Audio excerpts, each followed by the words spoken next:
The Story of Our Lives by Mark Strand. 1. We are reading the story of our lives, which takes place in a room. The room looks out on a street. There is no one there, no sound of anything.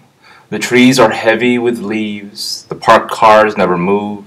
We keep turning the pages, hoping for something like mercy or change, a black line that would bind us or keep us apart. The way it is, it would seem the book of our lives is empty. The furniture in the room is never shifted, and the rugs become darker each time our shadows pass over them. It is almost as if the room were the world.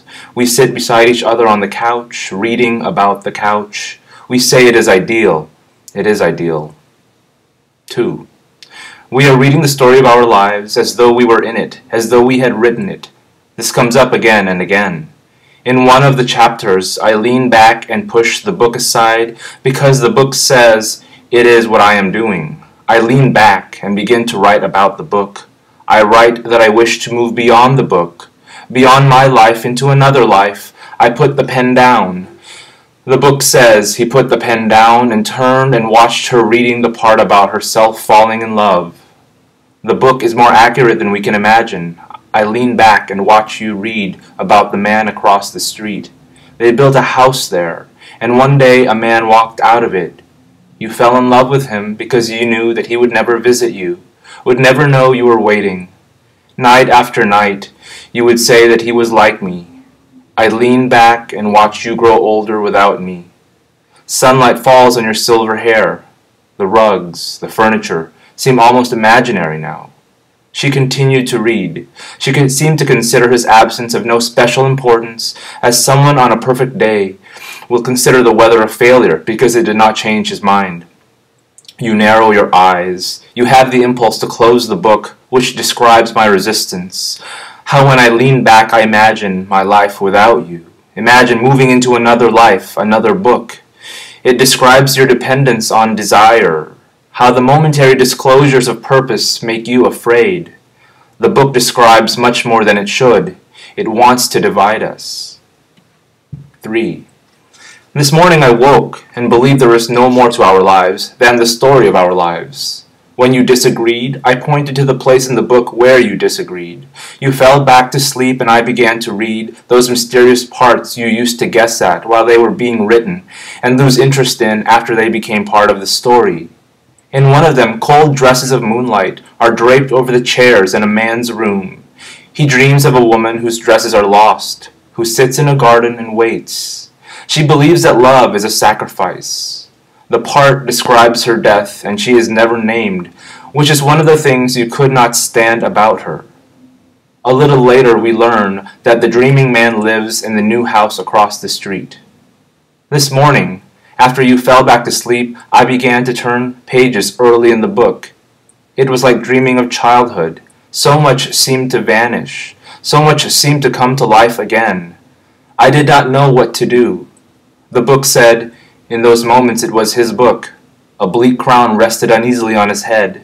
He was the brief ruler of inner and outer discord, anxious in his own kingdom. 4. Before you woke, I read another part that described your absence and told how you sleep to reverse the progress of your life. I was touched by my own loneliness as I read, knowing that what I feel is often the crude and unsuccessful form of a story that may never be told. I read and was moved by a desire to offer myself to the house of your sleep. He wanted to see her naked and vulnerable, to see her in the refuse, the discarded plots of old dreams, the costumes and masks of unattainable states. It was as if he were drawn irresistibly to failure. It was hard to keep reading. I was tired and wanted to give up. The book seemed aware of this. It hinted at changing the subject. I waited for you to wake, not knowing how long I waited, and it seemed that I was no longer reading. I heard the wind passing like a stream of sighs, and I heard the shiver of leaves in the trees outside the window. It would be in the book. Everything would be there. I looked at your face, and I read the eyes, the nose, the mouth. 5. If only there were a perfect moment in the book. If only we could live in that moment. We could begin the book again, as if we had not written it, as if we were not in it. But the dark approaches to any page are too numerous, and the escapes are too narrow. We read through the day. Each page turning is like a candle moving through the wind. Each moment is like a hopeless cause. If only we could stop reading. He never wanted to read another book, and she kept staring into the street. The cars were still there. The deep shade of trees covered them. The shades were drawn in the new house. Maybe the man who lived there, the man she loved, was reading the story of another life. She imagined a bare parlor, a cold fireplace, a man sitting writing a letter to a woman who has sacrificed her life for love. If there were a perfect moment in the book, it would be the last. The book never discusses the causes of love. It claims confusion is a necessary good.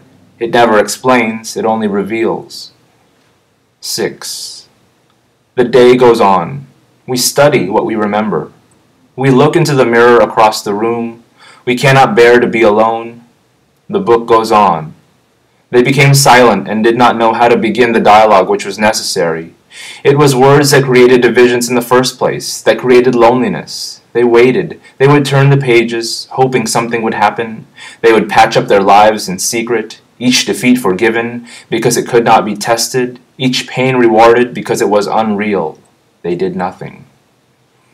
7. The book will not survive.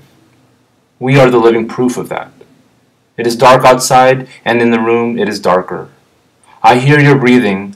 You were asking me if I am tired, if I want to keep reading. Yes, I am tired. Yes, I want to keep reading.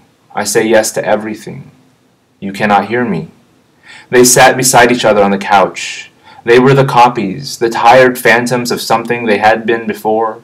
The attitudes they took were jaded. They stared into the book and were horrified by their innocence, their reluctance to give up. They sat beside each other on the couch. They were determined to accept the truth. Whatever it was, they would accept it. The book would have to be written and would have to be read.